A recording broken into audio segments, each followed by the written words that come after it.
నాకు కూర్చోండి కొంచెం చదువు. కారణము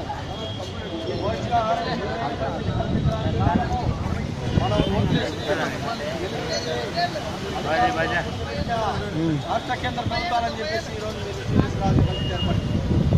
ఈరోజు ఎందుకు చెప్పాల్సి వస్తుంది ఈ మాట అంటే, ఈరోజు ఏం కొనాలన్నా కూడా కొనలేని పరిస్థితుల్లో ఈరోజు పేద ప్రజలు ఉన్నారు. కందివేళ్ళు చూసుకుంటే 150 రూపాయలు 160 రూపాయలు అని చెప్పి చెప్తా ఉన్నారు. మిరపకాయలు తీసుకుంటే 200 రూపాయలు అని చెప్తా ఉన్నారు. బియ్యం చూస్తే 2400 2500 అంటున్నారు. మనం పనికి పోతేనేమో మనకేమో ఎక్కడ జీతాలు పెరగలేదు, కూళ్ళు పెరగలేదు, ఏమీ పెరగలేదు. పనికి పోతే 300 400 ఇస్తే ఆ కుటుంబము 1 కేజీ కందివేళ్ళు కొనాలంటే ఆ రోజు పని అంతా కూడా దాన్ని వెళ్ళాల్సిన పరిస్థితి ఏర్పడతాం. ఈరోజు మేము అడుగుతున్నాము ఈ కేంద్ర రాష్ట్ర ప్రభుత్వాలు ఇద్దరిని కూడా, అయ్యా మీరిద్దరు విదేశాల టూర్లు మానుకుంటే, మీరిద్దరు ముఖ్యమంత్రి ప్రధానమంత్రి ఇద్దరు విదేశాలకు పోయే టూర్లు మానుకుంటే పేద ప్రజలకు కందివేళ్ళు 50 రూపాయల కేజీ ఇవ్వచ్చు అని చెప్పేసి నేను చెప్తా ఉన్నాము. ఇది కాదా మీరే చెప్పండి అని చెప్పి అడుగుతా ఉన్నారు. ఎందుకు ఈ రకంగా అడగాల్సి వస్తుందంటే, నెలకు 2 సార్లు 3 సార్లు విదేశాలకు పోతా ఉన్నారు. ఈరోజు కూడా చూస్తే ఆయన మన ముఖ్యమంత్రి వేరే దేశంలో ఉన్నాడు. ఆయన నిన్న మాట్లాడుతూ ఉన్నాడు, ప్రధానమంత్రి గారు ఈ దేశం పోయినామండి, అక్కడ మంచి గౌరవం మంచి మర్యాద ఉంటుంది అని ప్రధానమంత్రి గారు నాతో చెప్పారు. నేను మీ మర్యాదలు పొందడానికి ఈ దేశానికి వచ్చానని చెప్పేసి అంటే పేద ప్రజల సొమ్ముతో నువ్వు విదేశాలు తిరుగుతూ వారి మర్యాదలు నీకు కావాలన్నా, నీకు ఓట్లు వేసిన ప్రజలు వద్దా అని చెప్పేసి ఈరోజు మేము అడుగుతూ ఉంటాము. కాబట్టి ఇప్పటికైనా నువ్వు అటువంటి ఆలోచనలు మానుకొని పేద ప్రజల నిత్యావసర వస్తువుల ధరల పైన దృష్టి వేసి ఆ నిత్యావసర వస్తువులు తగ్గించాలని నేను సూచన చేస్తూ ఉన్నాము. లేని పక్షంలో ప్రజలు తిరగబడతారు. కొనుగోలు శక్తి పడిపోతే పేద ప్రజల ఆగ్రహానికి గురికాక తప్పదు. ఎన్నో దేశాల్లో అధ్యక్షులను తరిమి కొట్టిన ప్రజలు ఉన్నారు. ఎందుకు తరిమి కొట్టాల్సి వచ్చిందంటే, నిత్యావసర వస్తువుల కొనుగోలు చేయలేక వెంటబడి ఆ దేశ నాయకులను తరిమి కొట్టే పరిస్థితులు కనబడుతున్నాయి.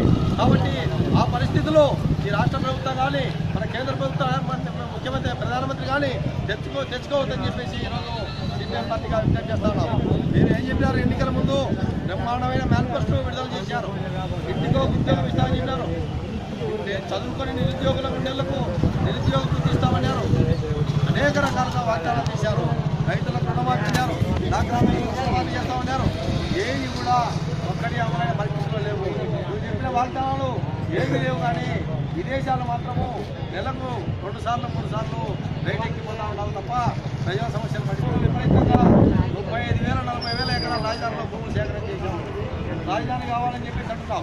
కానీ ఎవరేమో మొత్తం చెప్పడం లేదు. రాజధాని కావాల్సిందే. కానీ రాజధానికి 1000 ఎకరాలు, అట్లే ఎయిర్పోర్టుకు 1000 ఎకరాలు జిల్లాలో తీసుకుంటా ఉన్నాం. మేము అడుగుతున్నాం ఎయిర్పోర్ట్లకు సంబంధించి, అయ్యా ఎక్కడైనా ఎయిర్పోర్ట్లు 2500 ఎకరాల నుంచి ఎక్కడైనా ఎయిర్పోర్ట్ ఉందా ఒకటి చూపించమని అడుగుతున్నాం. పెద్ద నగరాల్లో ఢిల్లీలో హైదరాబాద్ కానీ ఎక్కడ కూడా విమానాశ్రయాలకు ఇచ్చినది 1800 2000 ఎకరాలు తప్ప నువ్వు చెప్పిన 5000 ఎకరాలు ఎక్కడే కానీ లేకపోతే. కాబట్టి నువ్వు ఈ రకంగా భూములని దోచుకొని మీ వాళ్ళని కట్టబెట్టాలని చెప్పేసి చూస్తే ఈ ప్రజలు 1850 కోట్లు 40 రోజులు పుస్తకాలకు 1000 కోట్లు చెప్పేసి ఈ రోజు కూడా మళ్ళీ ఏదో లోకల్ 10 రోజుల్లో ఓపెన్ అవుతాని మంత్రి అంటే ఎన్నిసార్లు మీరు పట్టిసీమను ఓపెన్ చేస్తున్నారో అర్థం కాలేదు. లేకపోతే ఒక పట్టిసీమైనా లేకపోతే ఏమైనా పట్టిసీమ ఏమైనా పట్టారా మీరు రోజు ఒకటి ఓపెన్ చేస్తారు అని చెప్పేసి అడుగుతా ఉన్నాం. ఈయన ముఖ్యమంత్రి గారు ఆ పట్టిసీమలో కూడా 1000 కోట్లు అవినీతి జరిగింది. ఎక్కడ చూసినా ఈ ప్రభుత్వంలో పనిచేస్తున్న నాయకులందరూ కూడా అవినీతి పాల్పడుతూ ఉన్నారు. విపరీతంగా ప్రజలకు దోచుకుంటున్నారు. ఇది సరైనమైన పద్ధతి కాదు. ఈ పరిస్థితుల్లో ఈ ప్రభుత్వాలు మేల్కొని ఏవైతే ప్రజలకు పాలన కావాలన్నటువంటి నిత్యావసర వస్తువులు ఉన్నాయో వెంటనే వాటి మీద దృష్టి పెట్టి ఆ ప్రజలు కొనుగోలు శక్తికి అనుకూలంగా మీరు నిర్ణయించాలా. ఆ రకంగా అమ్మని డీలర్ల పైన కానీ ఇంకోటి కానీ చర్యలు తీసుకోవాలని చెప్పేసి అడుగుతా ఉన్నాం. ఈరోజు రేషన్ షాపుల పరిస్థితి ఏంటి? రేషన్ షాపుల్లో గతంలో 10-12 రకాల ఇచ్చేవాళ్ళు. చింతపండు అయితేనేమి, ఉప్పు అయితేనేమి, కందినాలు, రూపాయలు కానీ ఈరోజు ఏమీ లేవు. ఏదో 2-3 ఎన్ని క్లోజ్ చేసి పండగలప్పుడు రంజాన్ వస్తే రంజాన్తో అని చెప్పేసి చంద్రబాబు మొక్క పెట్టి చిత్తులో బ్యాగ్ ఇచ్చి వాళ్ళని చేస్తారు. క్రిస్మస్ వస్తే క్రిస్మస్ పండుగకు ఈ సరుకులను ఇస్తా ఉంటారు. సంక్రాంతికి కాదని చెప్పేసి పెట్టారు. అయ్యా నువ్వు పండగలప్పుడు ఇచ్చేది కాదు, గతంలో ఎట్లా ఉన్నాయో ఎన్ని రకాల వస్తువులు రేషన్లో షాపుల్లో ఆ విధంగా నువ్వు దాన్ని అమలు చేయాలా?